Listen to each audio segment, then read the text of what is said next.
Topex. We're still joined here by LPU Pirates head coach Topex Robinson, our score analyst Jet Manuel, and the voice of the UAAP, Boom Gonzalez. Shake that. No. I have a question for the three of you. Who will be the highlights king of UAAP Season 82? There are choices, and at the end of the segment, you have to make a choice. Coach Topex. I would go with 30. Oh, kasi choices mo, Juan GDL, Richie Rivero, Kobe Paras, Jamie Orme of LaSalle could be a candidate, and syempre si 30 and you're going with 30. Yes, sir. Because yung ginagawa niya complements the style of play ng Ateneo. I mean, he could play around the playground set by Coach Tab, the system that they run, na malalaro niya yung gusto niya. So I think mas marami siyang opportunity to go for those kind of moves. Sabi ko nga yun sa upfront, na parang must watch na siya, must see T30. But I also am interested in seeing the development of Juan GDL. Alam naman natin na super athletic. And di ba, he turned into this bench player for Coach Bo and became even more effective, not only for himself but for the rest of the team. Lumaki pa katawan. Yeah, that's what he said. He went into the weights room, nagpalaki siya ng katawan. He looks like he's a different individual altogether, which to me, obviously, ano na siya, naturally athletic na. So I want to see the evolution from a hop standpoint and a highlight standpoint. Yeah, and with Juan, I think more than just the dunks. He has the ball in his hands a lot. Yeah. But if you're talking about highlights, he's passing. He likes he's built for highlights. His personalities, he wants to. He's got the hair for it. Instead of giving that simple chest pass, yung coach's nightmare, be behind the back, behind the head. He loves to do those things. He loves to get ankle breakers and make tough shots. So I think in terms of highlights, he's gonna provide a lot. But aside from that, I want to see how Kobe will do. I think among all the guys here, he has the highest vertical leap athleticism. I think he wants to poster people, and he's been doing that in the States, and I think he's been doing that in the international competition. So I think with the number of dunks he's going to be having, he's going to be something to watch. Pero may question mark din kay Kobe, because we haven't seen him in this setting. In the UAP. UAP, organized basketball, yung ganun. So, yun din yung exciting part. Medyo misteryoso rin yung dating nun What kind of game, what position will he play, how will he be on both ends? If he can translate this game back home. And then with the list that we had, 3 of them could play in one game. Are playing for one team. You have Juan, Kobe, and may Richie Rivero ka pa. Yung kanyang pagbabalik.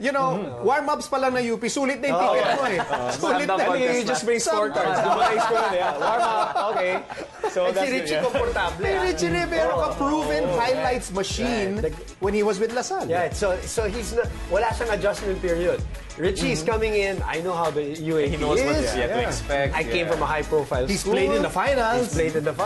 So komportable ito si Richie sa ere. Contrast to Kobe. Right. So we're familiar with 30, with Juan, with Richie, with Kobe. Jamie Orme is the dark horse here for LaSalle. Maybe some people have seen the YouTube highlights. I've seen him in person. This guy is massive. This guy is built to dominate.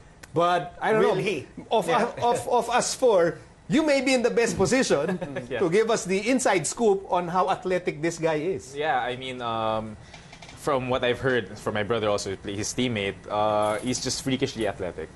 I mean, down the lane, with contact, out of contact, he gets up in the air. So, we haven't seen him play. That's always going to be the question mark. But that, from what I've heard, he's a good candidate. Look, if he can do, I've seen his highlights. If he can do what was shown, yung highlights hindi sa UAP. Oh my gosh, this guy is going to be a highlights machine. But what does it take to be the king of highlights? I mean, what are we looking for? Most number of dunks, most number of crazy plays. I think for me, it's really yung kung paano siya magja-jive with the system. Kasi sometimes he might Safe na safe. You might look good. Ayaw niya encourage yung mga player niya kasi. Hindi ka maka-highlights if you're not getting the opportunities I also to do want to include, that's right, Boom, with the coaching standpoint. Kung lahat ba dun sa bench mo ay nag-cheer for you. Pag nag-highlight ka. Kasi meron na nag-highlight. Okay. Okay, nakaganon. So again, I'm looking at the whole spectrum to be a highlight. Kasi are your teammates willing to give you that highlight shot? Because if you're not really it's not playing within the system at meron kang sariling agenda, baka hindi ka rin naman bigyan ng mga pasa. That's why I'm always a fan of how Ateneo plays. Because they are helping each other out. 3D was being given those opportunities kasi nagbibigay din siya. I mean, he's also, Correct, nagdi-decoy siya.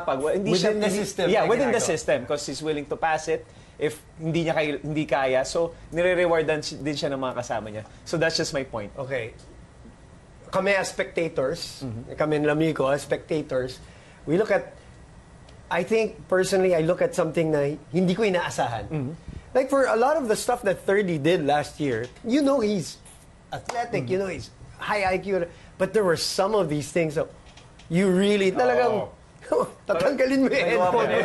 Wow, you know, I mean, to see it in an actual game, same with 1GDL, you know, so you know he can do this, you can know, but when he does something na parang, I haven't seen him do that. That's what I look out for But as a spectator. as a player naman, you have to have that confidence and freedom. Because you can't create a highlight if you're like shackled. So if you have that confidence, you have that freedom, you have that, you know, the capacity, you've been working on it. Pero, and yun nga, yung gagawin mo sa laro, it takes tremendous amount of confidence to do it on an actual UAP game. Confidence probably not the word you were looking for. Yeah, but I'm trying to be safe here. We get you. But yeah, you get the idea. The confidence. Okay, so let's go back to your choices. So your choice, Coach Topex, is 30. 1GDL? 1GDL. One GDL also. 1GDL also. My gosh. Yung UP warm-ups. Sa UP, interchangeable We should yung choice. televise the UP warm-ups. With scorecards. That should be televised.